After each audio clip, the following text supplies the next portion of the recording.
Chapter 16. Away with the Passions. The Buddha said, "There was once a man who, being in despair over his inability to control his passions, wished to mutilate himself. The Buddha said to him, 'Better to destroy your own evil thoughts than to do harm to your own person. The mind is Lord. When the Lord himself is calmed, the servants will of themselves be yielding. If your mind is not cleansed of evil passions, what avails it to mutilate yourself?'" Thereupon the Buddha recited the Gatha, "Passions grow from the will grows from thought and imagination. When both are calmed, there is neither sensualism nor transmigration." The Buddha said this Gatha was taught before by Kashyapa Buddha. The Buddha said, "From the passions arises worry, and from worry arises fear. Away with the passions, and no fear, no worry." Man is in misery, and man has remained in misery down the centuries. Rarely can you find a human being who is not miserable.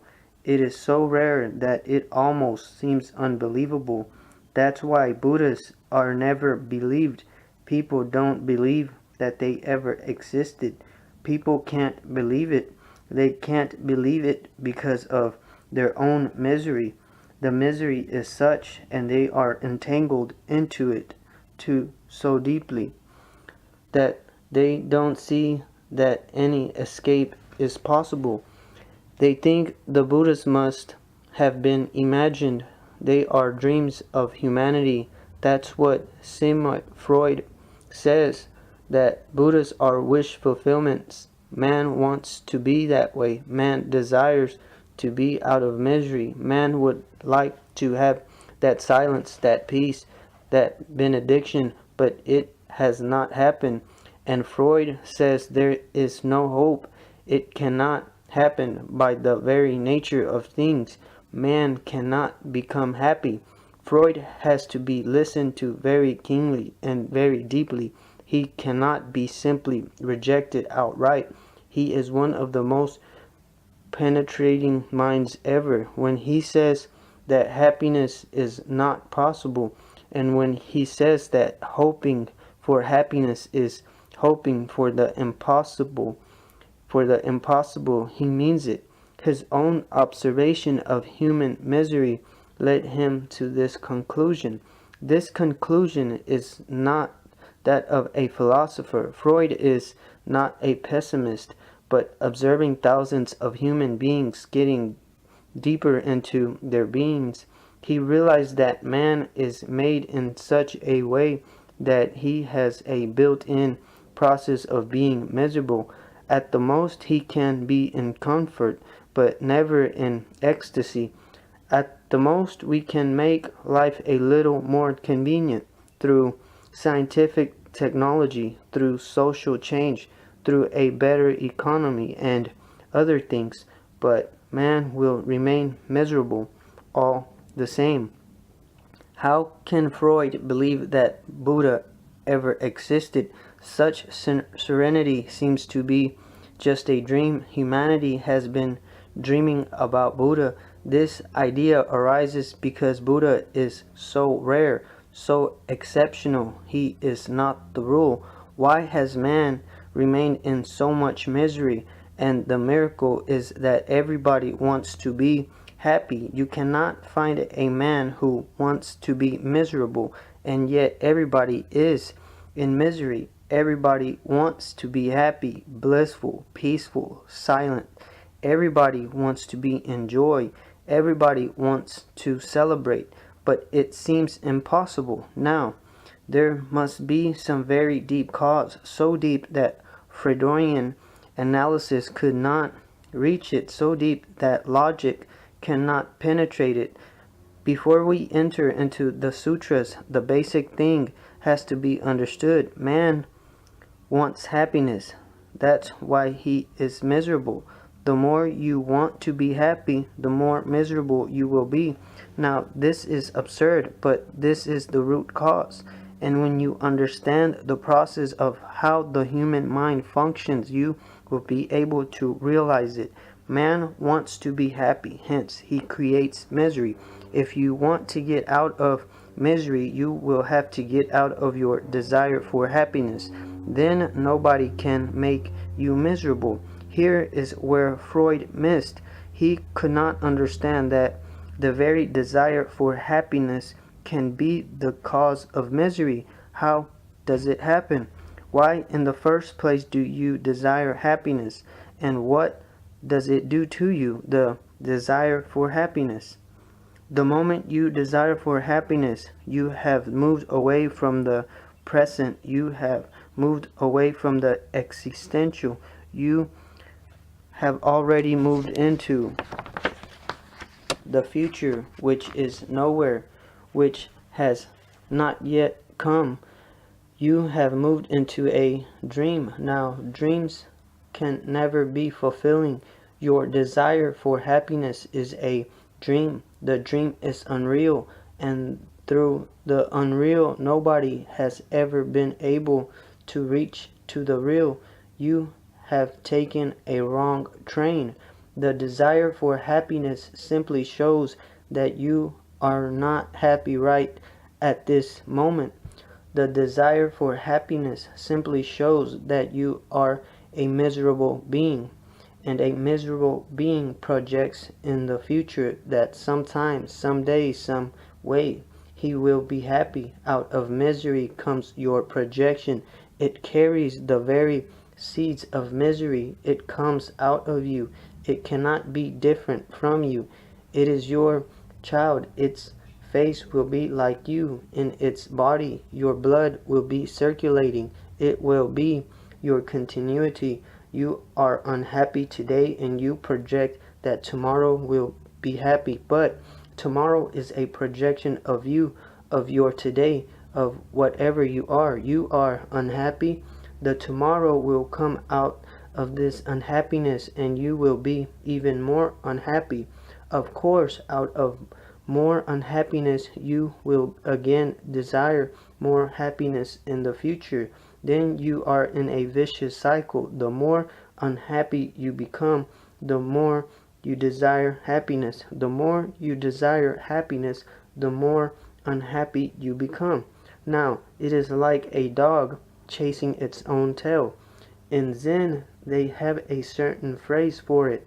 They say it is whipping the cart. If your horses are not moving and you go on whipping the cart, it is not going to help. You are miserable. Then anything you can dream about and anything that you can project is going to bring more misery.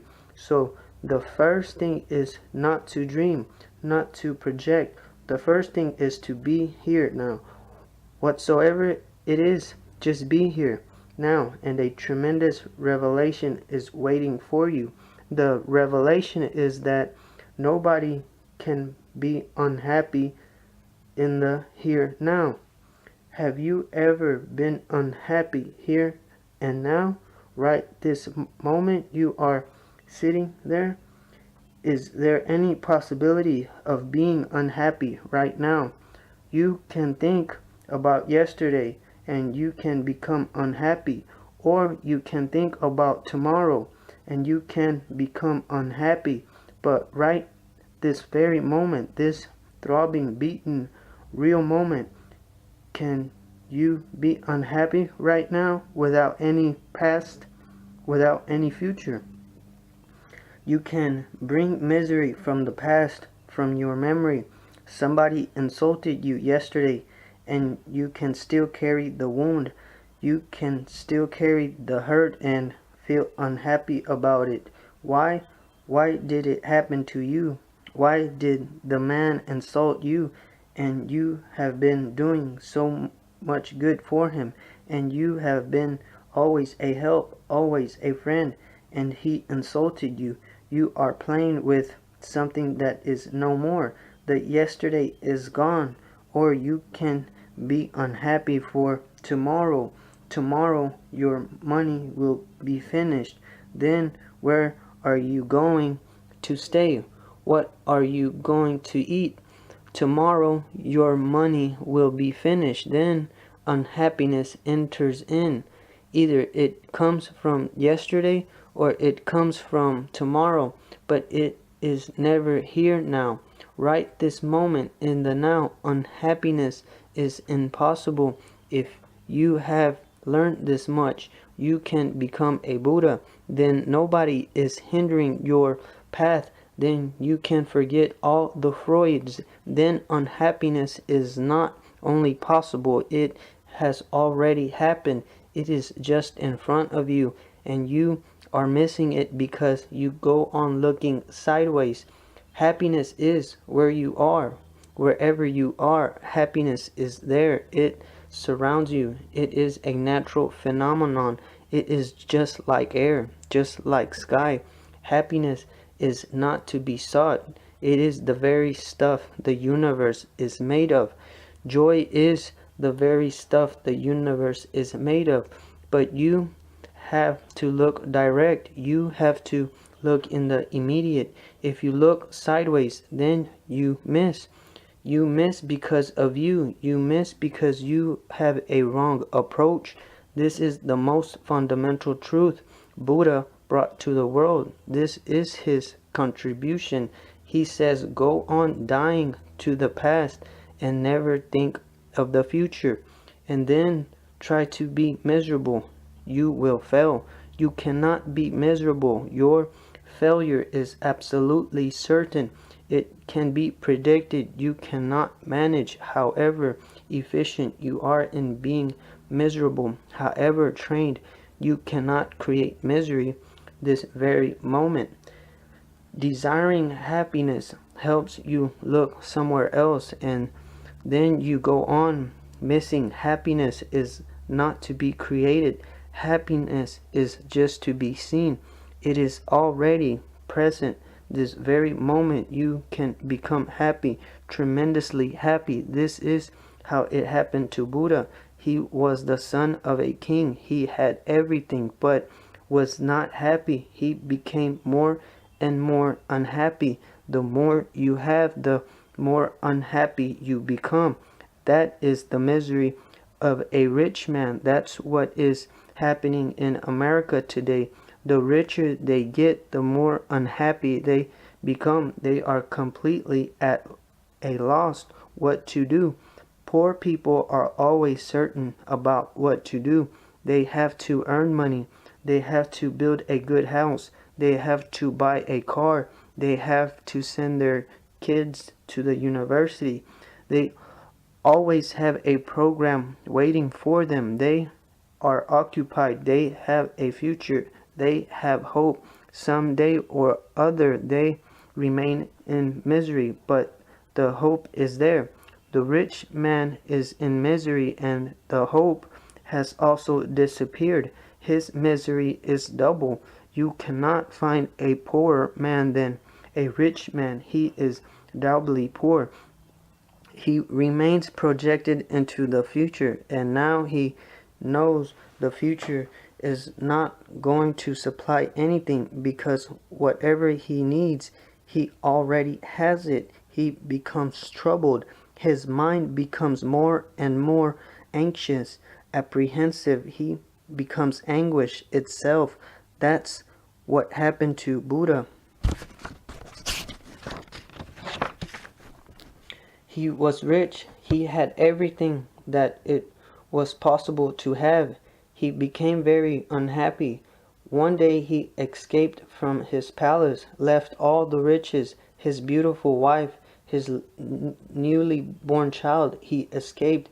He became a beggar. He started seeking happiness. He went to this guru, to that guru. He asked everybody what to do to be happy, and of course there were 1,001 people ready to advise him, and he followed everybody's advice, and the more he followed their advice, the more confused he became. Buddha tried whatsoever was said to him. Somebody said, do hatha yoga. He became a hatha yogi. He did yoga postures and he did them to the very extreme. Nothing came out of it. Maybe you can have a better body with hatha yoga, but you cannot become happy. Just a better body, a healthier body makes no difference. With more energy, you will have more energy at your disposal to be unhappy, but you will be unhappy. What else will you do with the energy? If you have more money, what are you going to do with it? You will do that which you can do. And if a little money makes you so miserable, more money will make you more miserable. It is simply arithmetic. Buddha dropped all yoga. He went to other teachers, the Raha yogis who teach no body postures, who teach only mantras, chantings, meditations. He did that too, but nothing came out of it. He was really in search.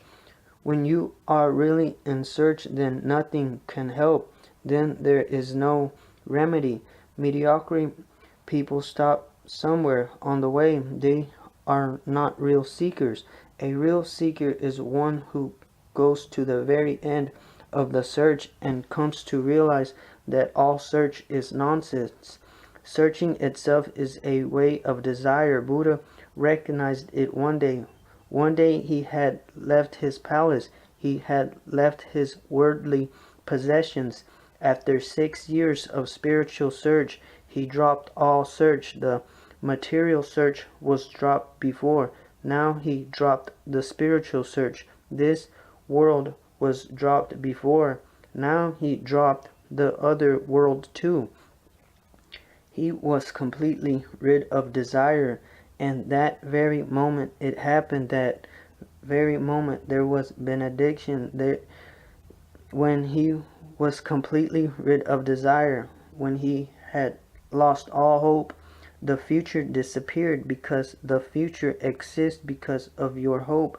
Future is not part of time. Remember, future is part of your hope, desire. Future is part of your greed. Future is not part of time. Time is always present. Time is never past, never future. Time is always here. The now is infinite. The time never goes anywhere and never comes from anywhere. It is already here and always here. It is your greed. It is your desire. It is your hope that in some way, in some situation, you are going to be happy. All desire dropped, all hope dropped, all hope abandoned. Suddenly, Gautama Siddhartha became a Buddha. It was always there, but he was looking somewhere else. It was there, inside, outside. It is how the universe is made. It is blissful. It is truth. It is divine. Man remains miserable because man goes on missing this fundamental truth about his desiring. This has to be understood. Then these sutras will be very simple. The Buddha said, there was once a man who, being in despair over his inability to control his passions, wished to mutilate himself. The Buddha said to him, better destroy your own evil thoughts than do harm to your own person. The mind is Lord. When the Lord himself is calmed, the servants will of themselves be yielding. If your mind is not cleansed of evil passions, what ails it to mutilate yourself? Many things to be understood. First, a great misunderstanding exists about Buddha, that he was anti-body. That is absolutely wrong. He was never anti-body. He was not for the body. That's true. But he was never anti-body. This sutra will make it clear. He says, There was once a man who, being in despair over his inability to control his passions, wished to mutilate himself. And there have been many persons like that. Not only one person, millions of people have destroyed their bodies in the search for truth, God, ecstasy, or whatsoever you call it. Millions of people have concluded that the body is the enemy. There is a certain logic in it. People think it is because of the body that you are in misery. People think it is because of the body that you have sexuality. It is because of the body that you have greed. It is because of the body that you need money. It is because of the body that you need relationship. People think it is because of the body that the whole trouble arises. So why not destroy the body? Why not commit suicide?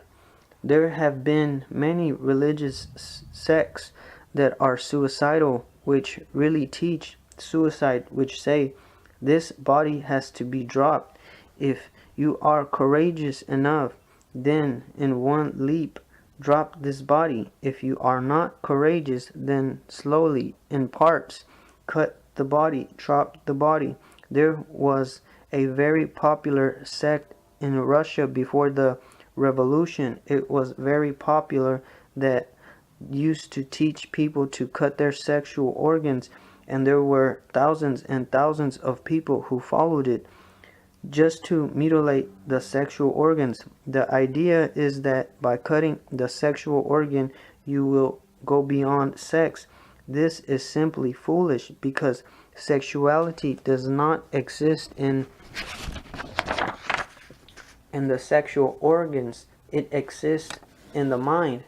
You can remove the sexual organs and sex will still exist. In fact, now it will become more neurotic because there will be no way to fulfill it. There have been sects all over the world that teach fasting once in a while, once a month. Say fasting can be of help, can be very healthy, can be a cleansing process, but to go on long fasts is destroying the body. But there have been sects. In Buddha's time, there was a sect of the Jainas that was obsessed with the idea of fasting. Go on fasting 1 month, 2 months, 3 months, and if you die while you are on a fast, you will reach the highest heaven. Why did this idea of fasting become so deep rooted? Food and sex seem to be the two obsessions of man, and people who wonder how to get out of the misery think these two things are the reasons why they are miserable. In fact, just the opposite is the case. I have heard that one airline received this letter. Gentlemen, may I please suggest that your pilots do not turn on the little light that says fasten seatbelts, because every time they do, the ride gets bumpy. Now you can misunderstand the effect for the cause and the cause for the effect, and it seems logical. This man who wrote the letter must have seen it again and again. Whenever it is announced that you should fasten your seat belts, suddenly the ride gets bumpy, rough. He had watched it happen many times.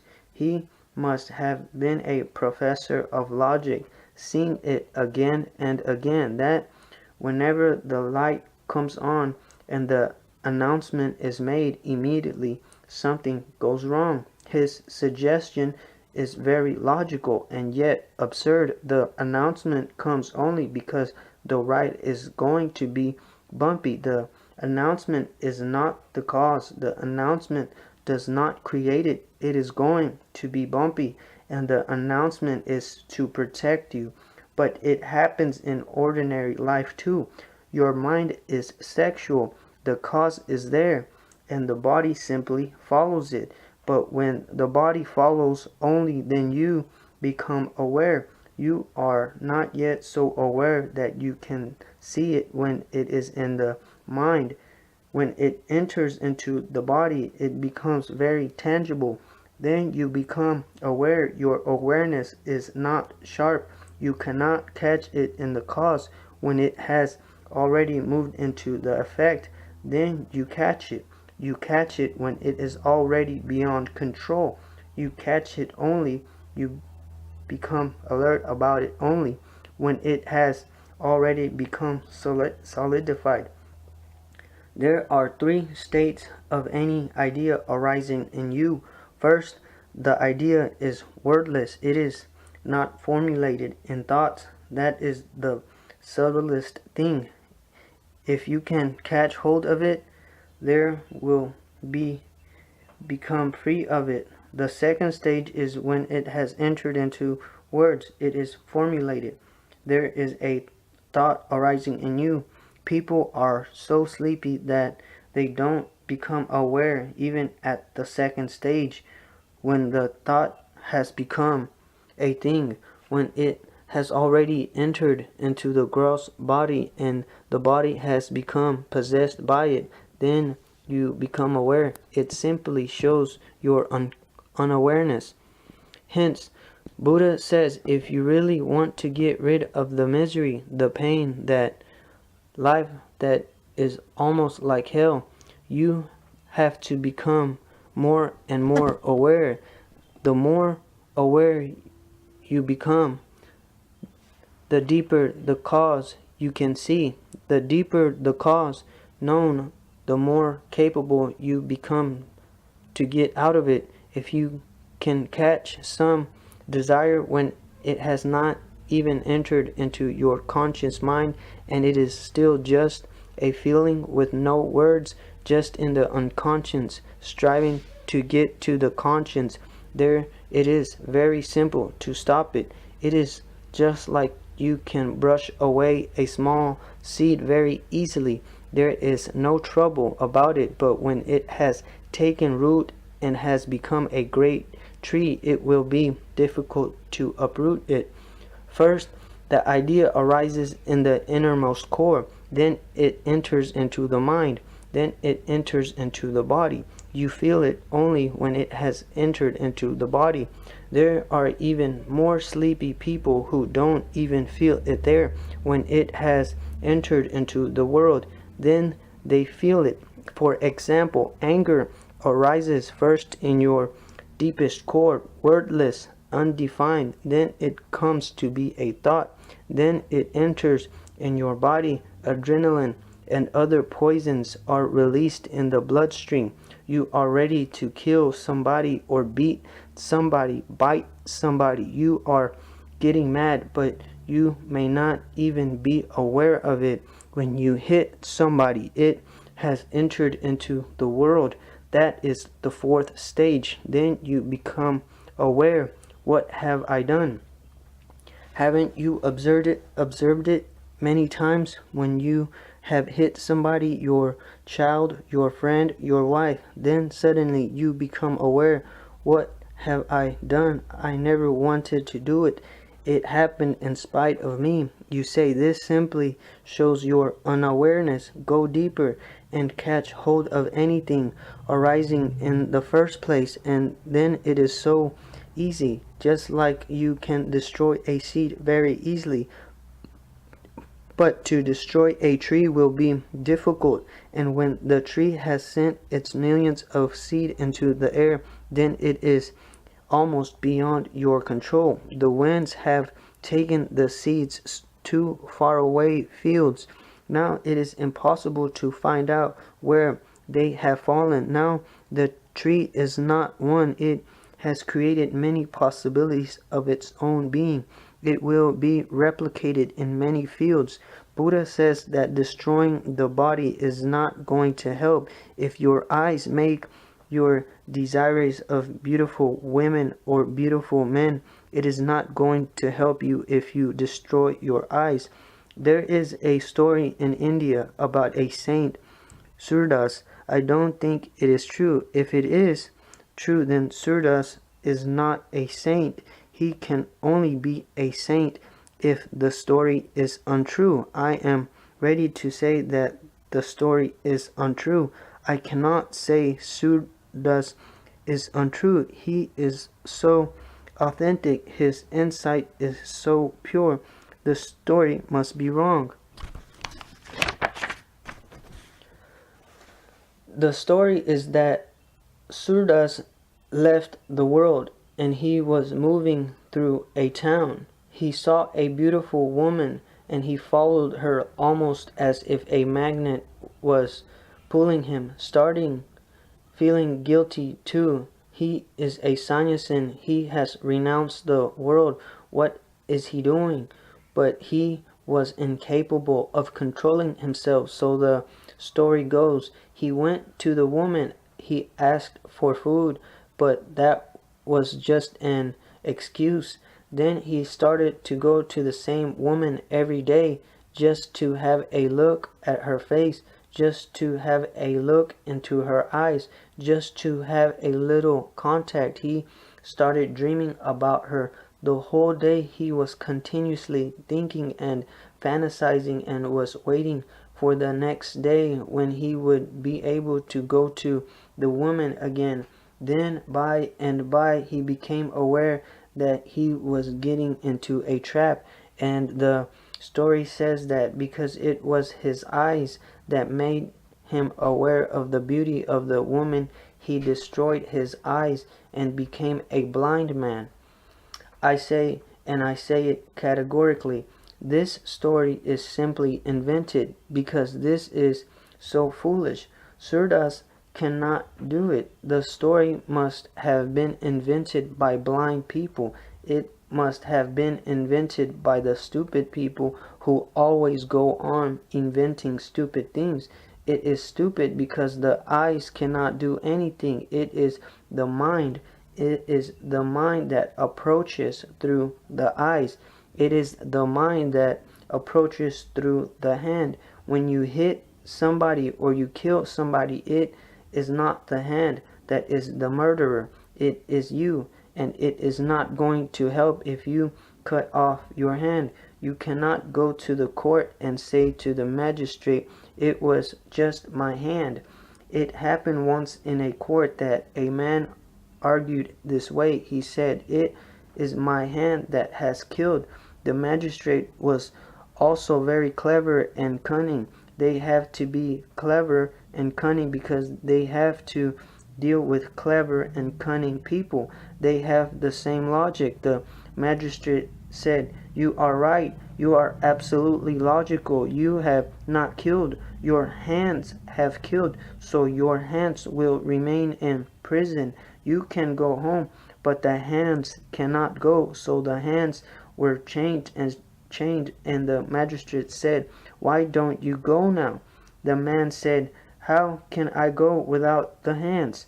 And the magistrate said, if you cannot go without the hands, how can the hands do something without you? You are partners, and in fact, the hand is simply a servant. You are the master. There was once a man who, being in despair over his inability to control his passions, wished to mutilate himself.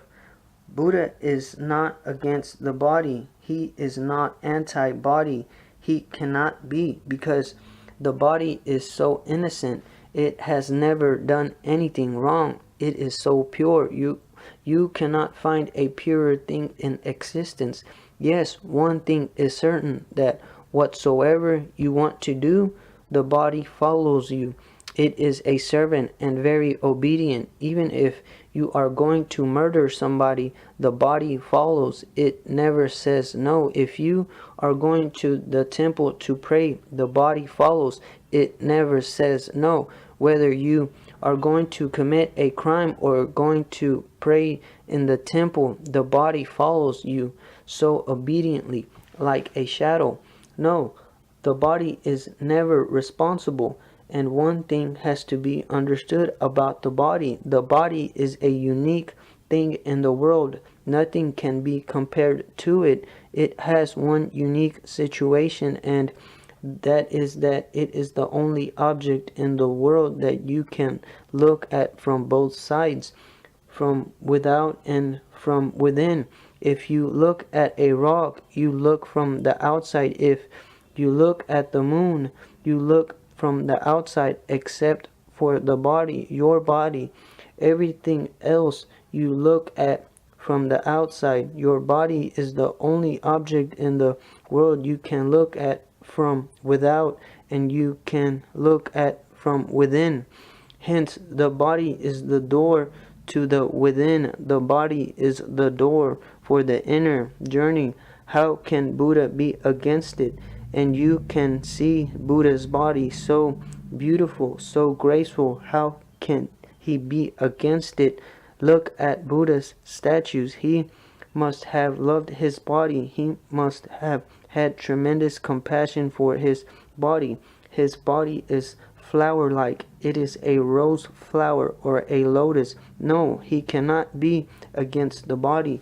And if people interpret that Buddha is against the body, those people are putting their own interpretations on him.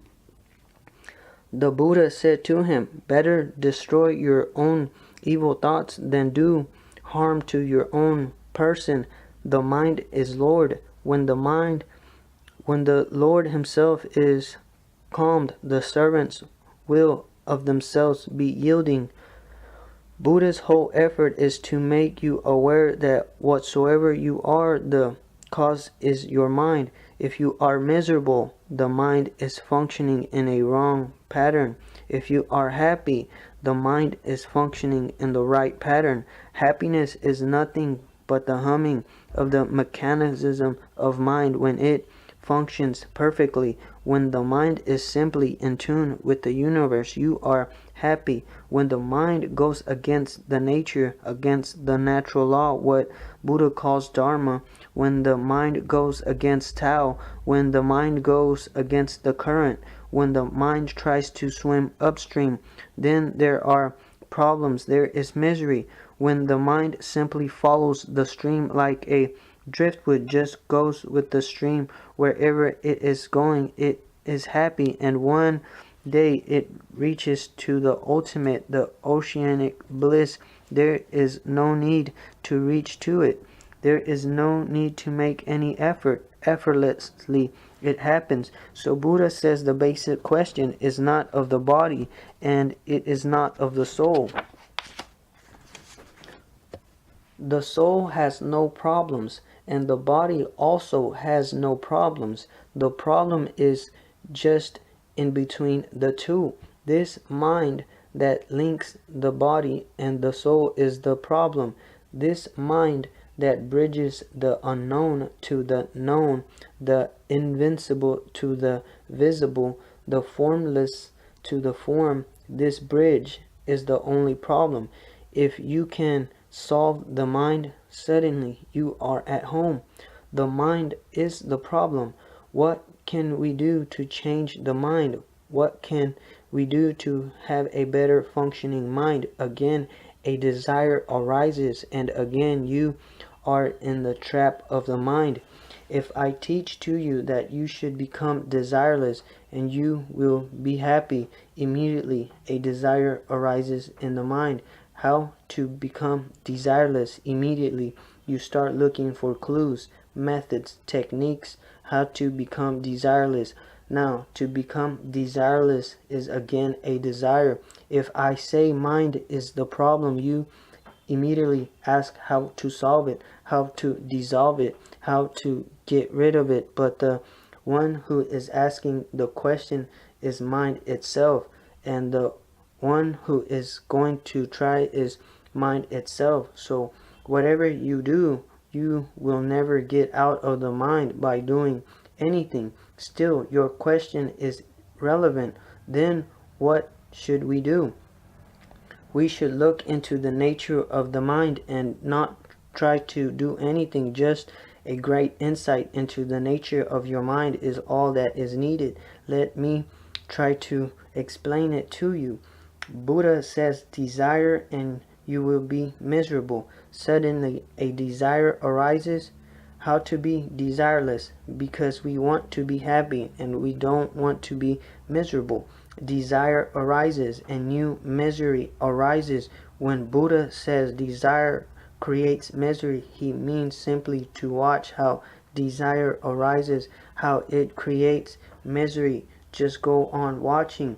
Each desire brings its own misery. You are passing down the road and you see a beautiful car just passing by, a flash, and a desire arises to possess this car. Now you become miserable. Just a moment before you were perfectly okay. There was no misery, and here this car passes and misery arises.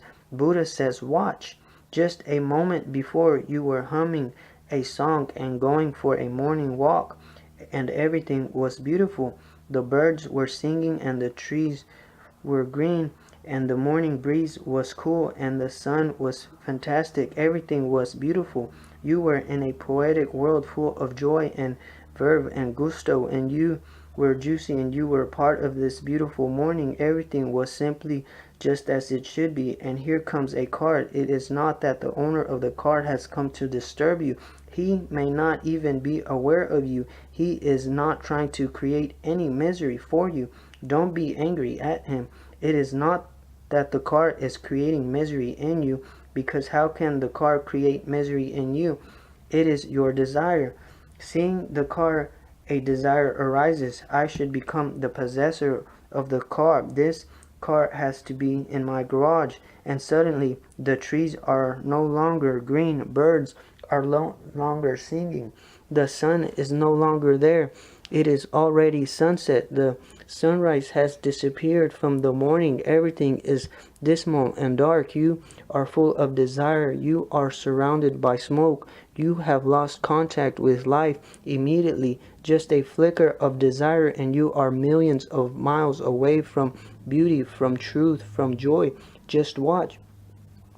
Buddha says simply watch. Stand by the side of the road and watch what has happened. Just a small desire arising and you are thrown into hell, and you were almost in heaven. You change from heaven to hell so many times in 24 hours and you don't watch. People come to me and they ask, is there any heaven? Is there any hell? And I am surprised because they go on shunting like a freight train between heaven and hell continuously. Just a second is needed, a split second. In no time they are in hell, and in no time they are in heaven. Just watch how desire brings hell, how desire is hell. And then don't ask how to attain to desirelessness. There is no need. If you have looked into the nature of desire and you have felt it brings misery, that very understanding will be the dropping of desire. Just go on watching. If it is not dropping, that simply shows that your insight is still not deep enough. So make your insight deep. And it is not a question that somebody else can enlighten you about. It is your desire, and only you can watch. I cannot watch your desire. You cannot watch anybody else's desire. It is your private world. Heaven or hell are private things, and within a split second you can shift from one to another. Just watch. Buddha's word is watch. Be watchful. Don't create any desire for desirelessness. Otherwise, you are simply behaving in a very stupid way. Now you are creating a new desire, and this will create misery. Simply go into the nature of the desire. Look deep into it. Watch how it creates darkness, how it brings misery, how suddenly it takes you, overpowers you. Just go on watching. One day it is going to happen. A car will pass by, and before the desire has arisen, you will become watchful, and suddenly a laughter will come to you. You have become watchful. The desire has not arisen. It was just going to appear. It was just ready to jump upon you and take you to hell, but you were watchful. You will feel so happy. For the first time, you will have a key. You will know now that just in being watchful, the desire has not arisen. The car has passed. The car has nothing to do with desire. Desire arises because you are unconscious, unaware, sleepy. You are living the life of a somnambulist drunk. Awareness is desirelessness. Awareness of the desire brings desirelessness. And this key has to be used to open many locks. If you are greedy, don't ask how to get rid of it, because that is greed again. Under another name, in another form, you have heard saints, manhachas, you have read scriptures, and they say if you are greedy, you will go to hell. Now, greed arises to go to heaven, and those scriptures go on saying that in heaven everything is just beautiful, fabulous. They create greed. Now you ask how to get rid of greed, because a new greed has arisen in you. How to achieve heaven, how to enter paradise, how to live there forever and ever, eternally, ecstatically, blissfully. This is a new greed. This is not the way. The Buddha's way is really the best that has ever been brought to earth. The Buddha's way is the most penetrating and the most revolutionary way possible. He says, watch greed. Just watch greed and see what it is and how it creates misery for you. In that watching, a light will start arising in you, in your inner flame. You burn bright, and the darkness of greed will disappear. And the same with violence, the same with anger, the same with possessiveness, and the same with all that makes you miserable. Once you taste something, whatsoever it is, the desire arises again and again to repeat it. Whatsoever you have known in your past, you go on asking for again in the future. Your future is nothing but your modified past. Your future is nothing but the desire to repeat your past. And of course, if you live a bored life, nobody else is responsible for it but you. You ask for boredom, and boredom is misery. You ask for boredom because you ask for repetition. Something happened. For example, you were sitting and the first star of the evening was becoming visible. You watched and it was a quiet evening. It was cool, and the birds were returning to their nest. It was silent and it was very musical, and you were in tune just watching the star becoming visible. You felt beautiful. Now you have tasted something and you will gather it like a treasure. This treasure will make you miserable. First you will hanker for it again and again. That hankering will create misery, and it cannot be repeated by your hankering. Remember, because it happened only because there was no hankering in it. You were simply sitting there not knowing what was going to happen. It happened in a state of innocence. It happened in a state of non-expectation. It happened because you were not looking for it. That is a basic ingredient in it. You were not looking. You were not asking. In fact, you were not desiring. You were simply there. Suddenly, you became aware the first star, and in that moment, when you became aware of the first star, you were not thinking that it was happiness. Remember that too. That comes later on. That is a recapitulation. In that moment, you were simply there, not happy, not unhappy, nothing. These words don't mean anything. Existence is so vast that no word about it is meaningful. But then it is gone, and there remains a memory.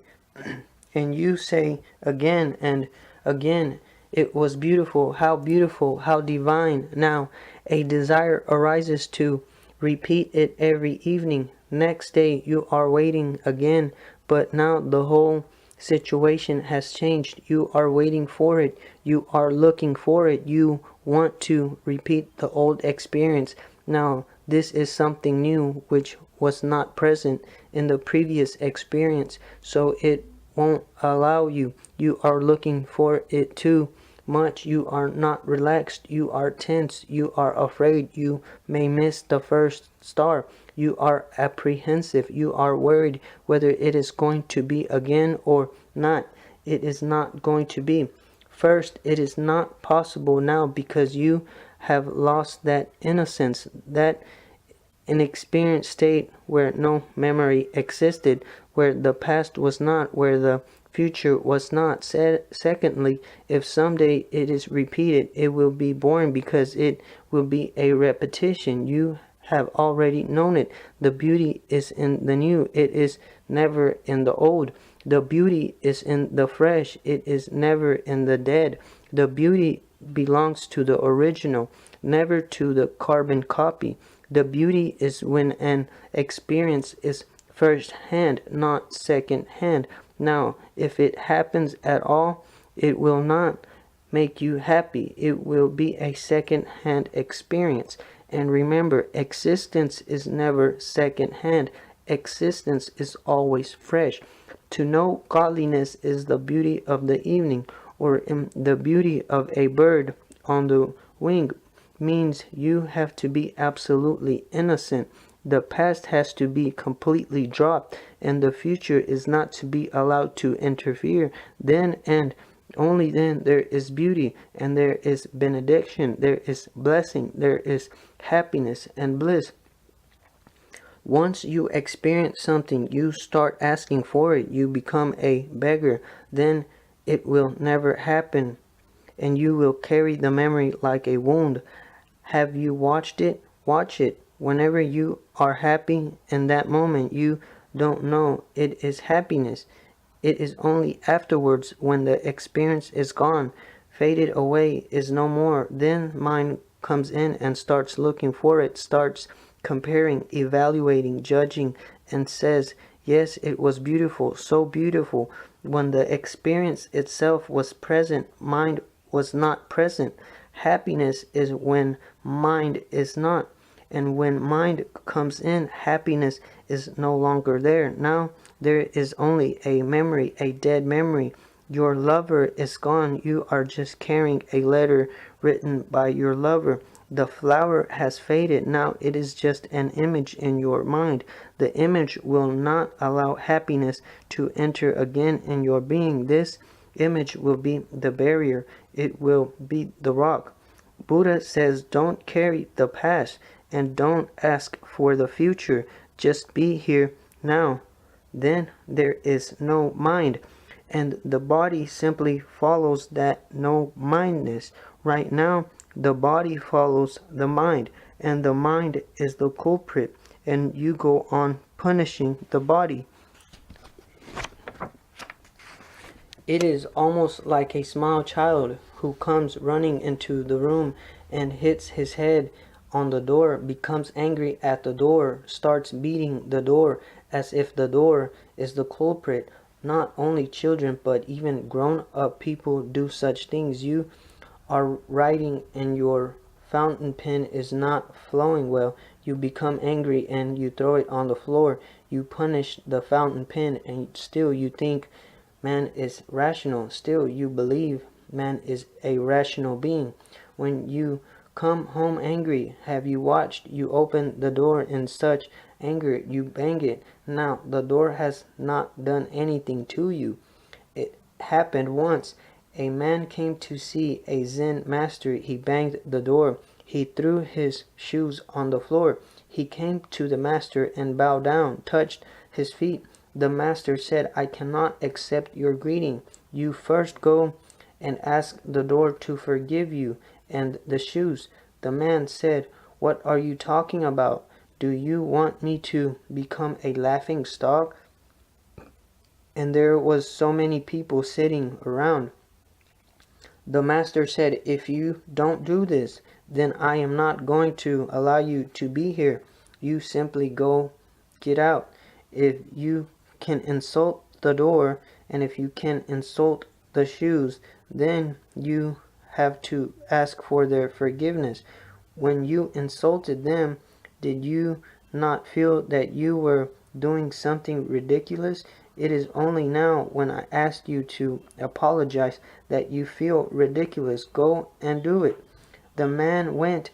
At first he felt a little foolish, and people were watching, but he asked to be forgiven. He said, "Sir, please, I was not conscious, and I have done something wrong unconsciously. Forgive me." And he was talking to the shoes and to the door, and when he came back he was a totally different man. The master took him close and hugged him. The man said, "It is tremendous. When I was asking to be forgiven, first I felt foolish, then suddenly I felt so good. I have never felt this way. I actually felt that they had forgiven me. I felt their compassion and their sympathy and their love." You go on behaving in such unconscious ways. The unconscious manner of your behavior is all that Buddha means by the word mind. Mind is your sleep. Mind is your absence. And if the body follows this mind, the sleepy, drunk mind, don't get angry at the body. The mind is Lord. When the Lord himself is calmed, the servants will of themselves be yielding. When the mind is calm, it becomes no mind.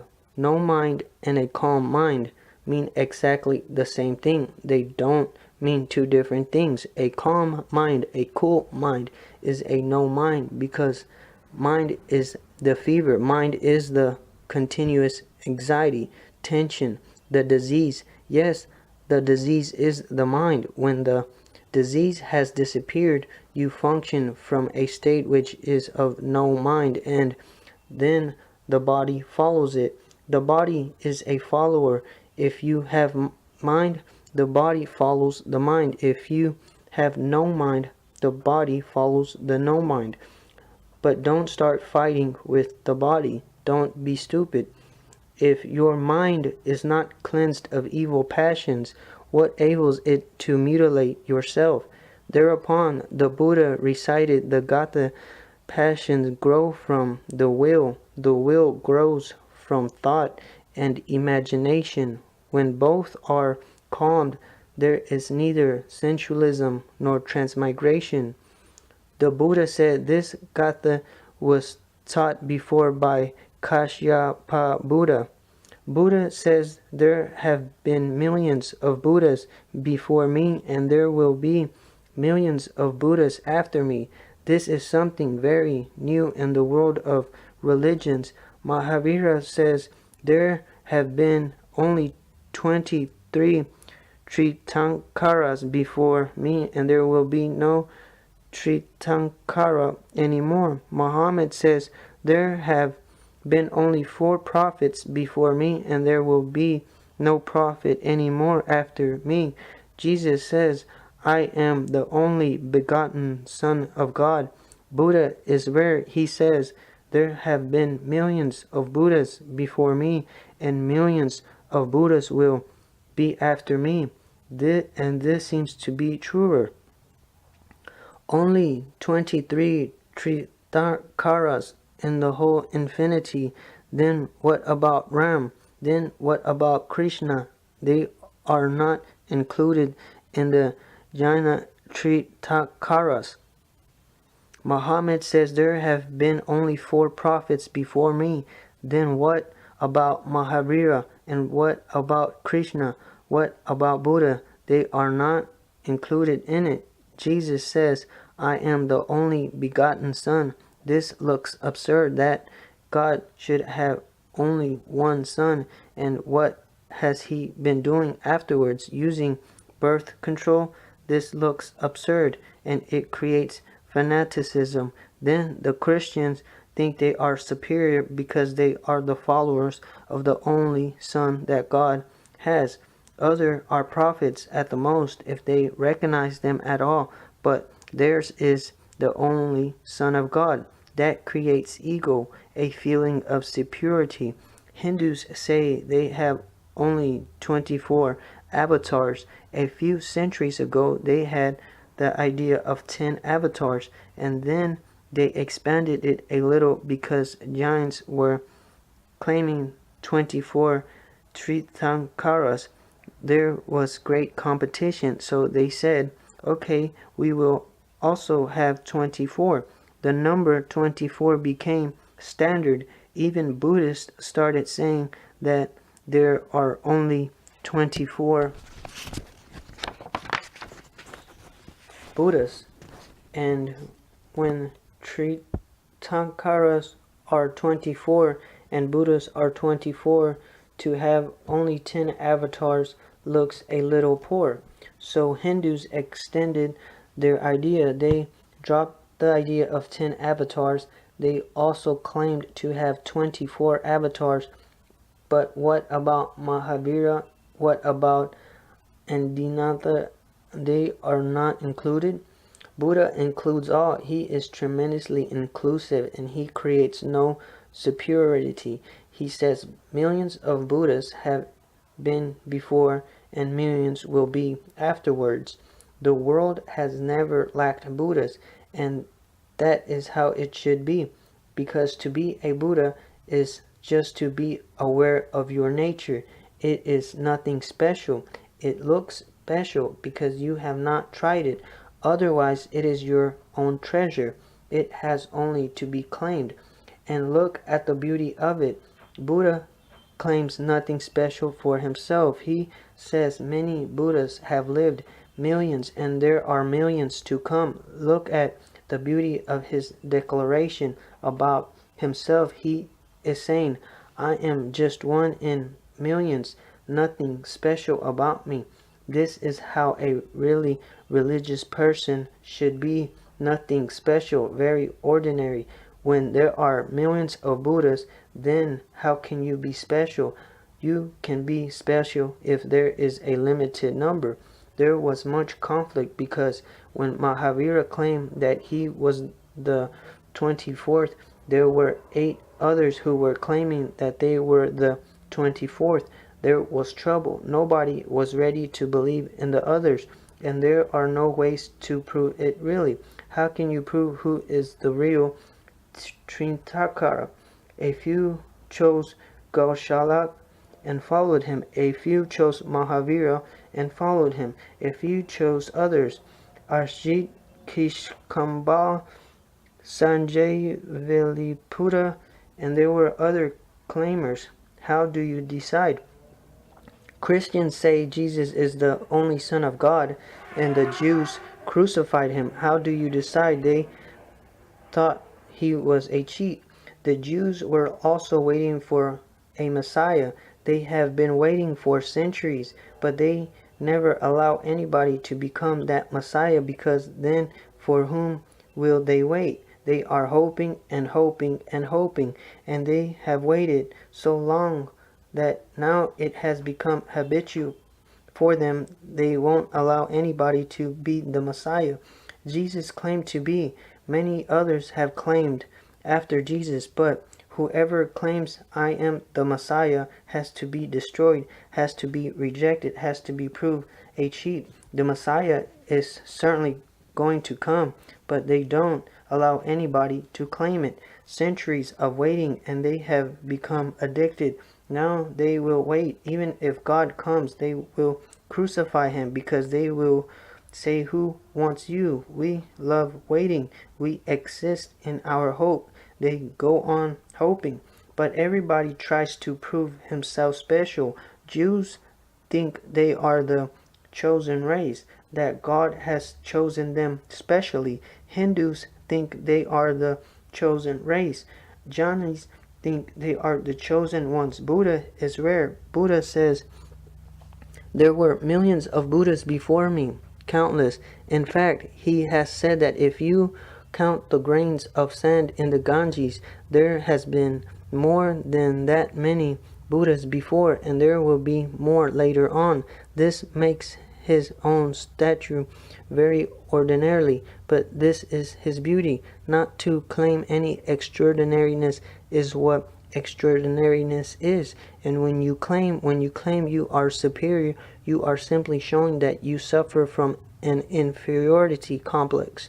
Now Muhammad says there will be no prophet anymore. Why are you closing the door. Now, if somebody claims I am the prophet, Mohammedans will kill him because Muhammad has closed the door. But who is he to close the door? The door belongs to nobody, or it belongs to all. How can he close it? And why in the first place this idea? Mahavira thinks he is the last. Muhammad thinks he is the last. Jesus thinks he is the last. Then what do you mean? You simply don't allow evolution. You don't allow any new idea to evolve. You close the door. You make a closed dogma so that nobody can disturb it. Buddha keeps all doors open. He says there are millions. He remembers this gatha from some past Buddha. Kashyapaya Buddha was his name. He says this gatha was told by Kashyapaya Buddha. Passions grow from the will. The will grows from the thought and imagination. When both are calmed, there is neither sensualism nor transmigration. The will means the ego. The will means to fight against existence. Whenever you see somebody fighting upstream, you say, he is a man of willpower. What do you mean by willpower? All will is against existence. You fight with it. You try to do something that it is not in the nature of things. You try to force something. If you are violent with nature, then you have will. Many people come to me and they say, Osho, somehow help us to have more willpower. Why am I your enemy? Should I help you to become more mad?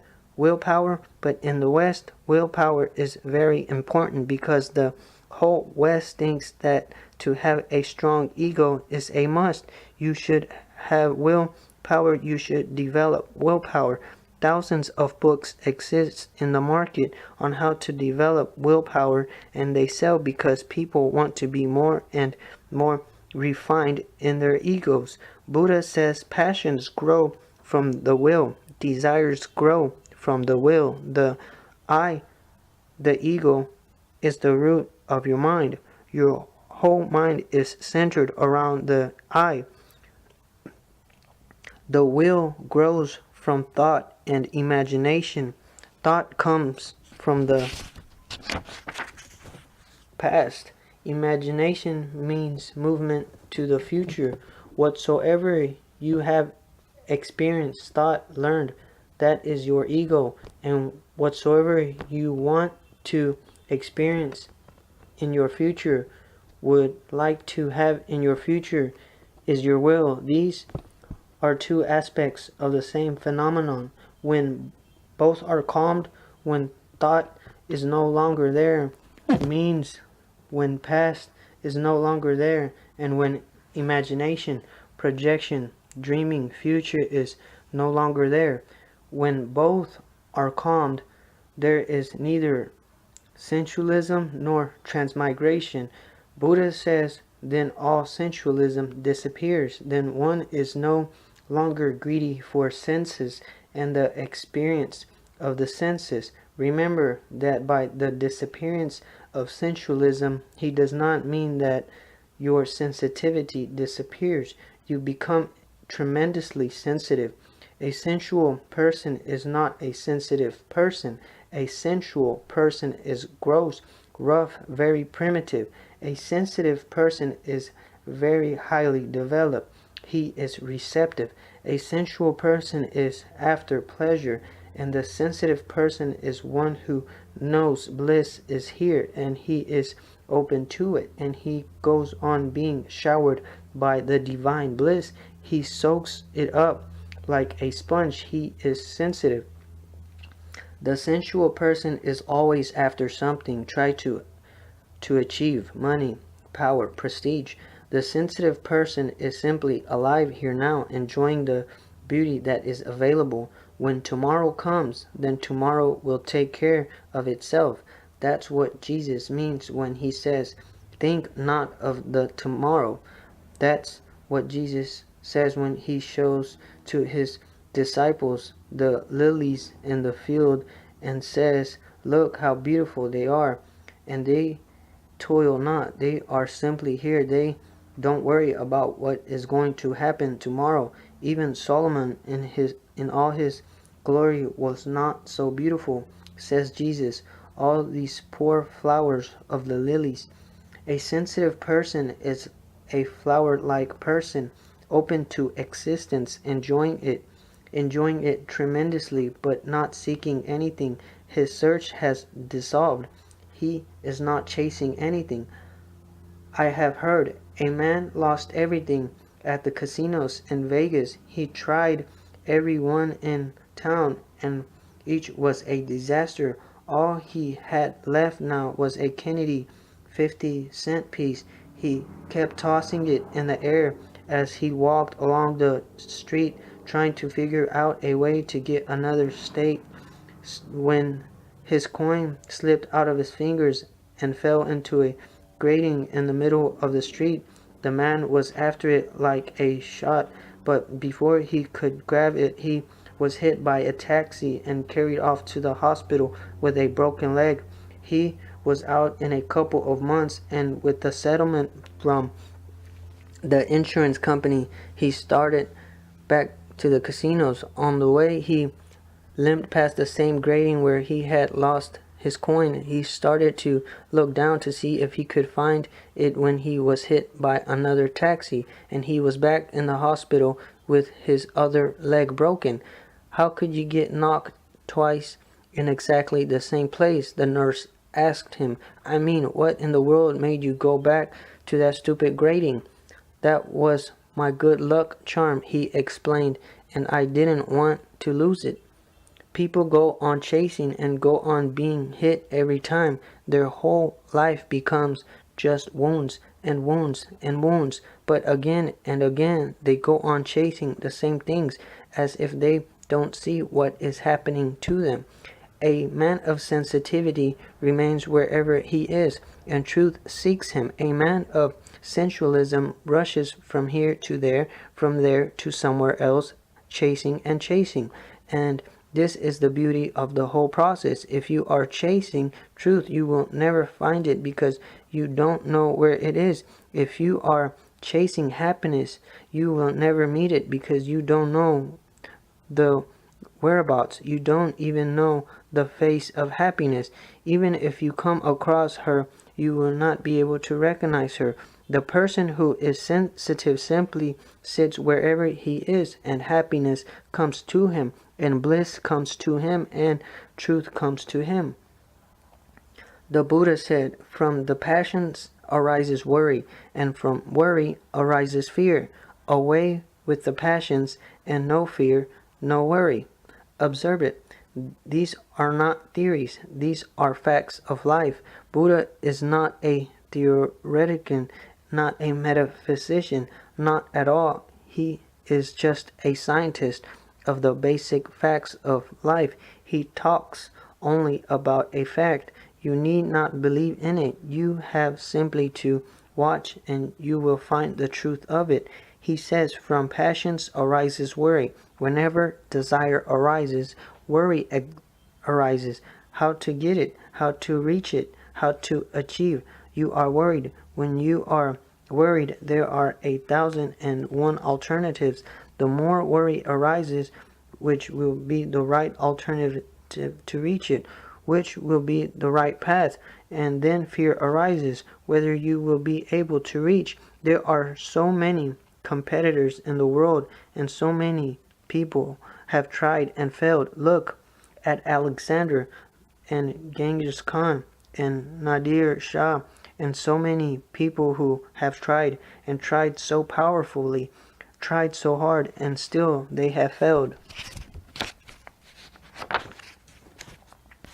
What is the guarantee that you will succeed? Then fear arises.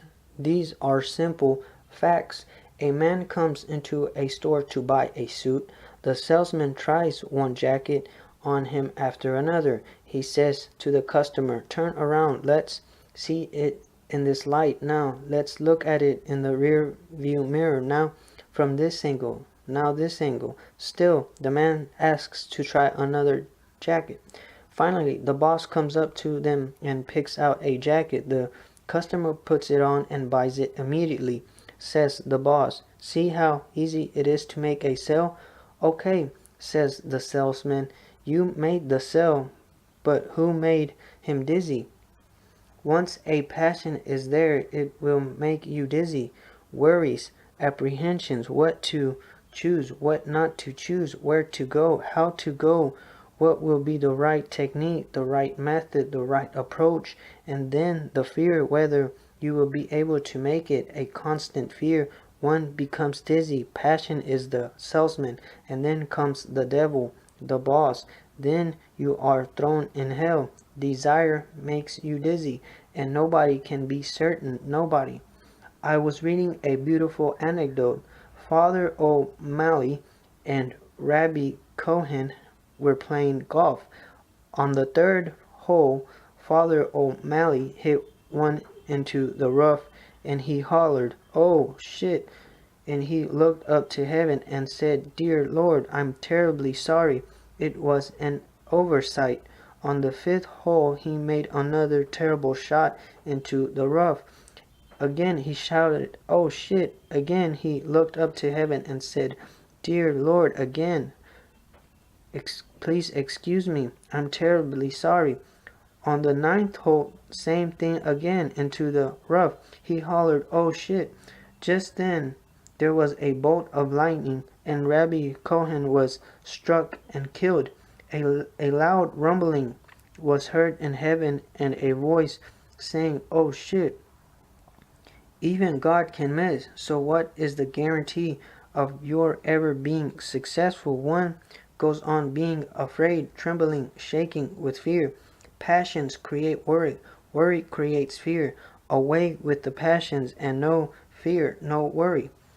But people have only passions in their lives. That's why they have only worries and fear and nothing else. They come to me, so many people, and they want to get some peace of mind. They want a way to get out of their worries. But if you tell them, get out of your passions, then they are not ready to follow you. They want some mantra, some cheap thing, so they can go on desiring. They can go on chasing their passions and still remain unworried.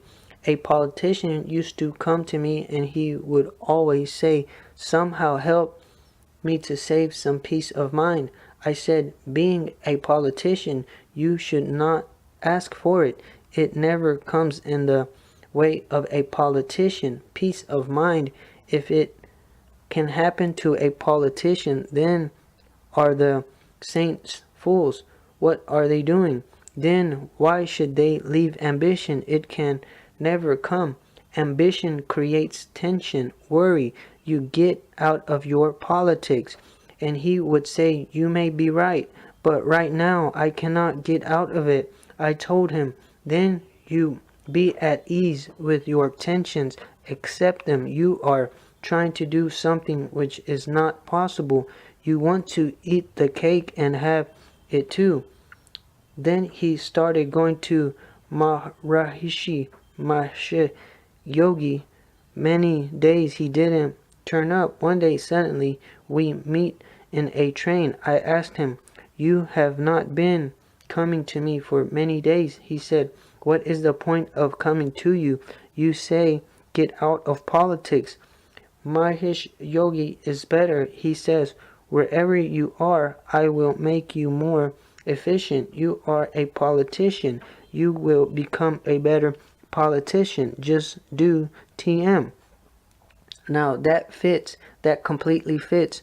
You are not to change anything. Just repeat some foolish thing, blah blah blah, and that's all. 20 minutes you repeat it, and wherever you are, all success is guaranteed to you. All efficiency is guaranteed to you. Even thieves are doing TM. Smugglers are doing TM. Politicians are doing TM. The smuggler thinks that if he does TM, he will never be caught. He will become more efficient. Meditation is not so cheap. Meditation is a total transformation of your being, and a great understanding is needed, and a great intelligence. Buddha sutras are only for those who are really intelligent people and who really want to get out of the misery that they have created around themselves. It is only for those who are really fed up with misery and are ready to get out of the trap. It is up to you. It depends on you. You have created it. Once you understand how you create it, it will disappear, because then you will not be able to create it anymore. Enough for today.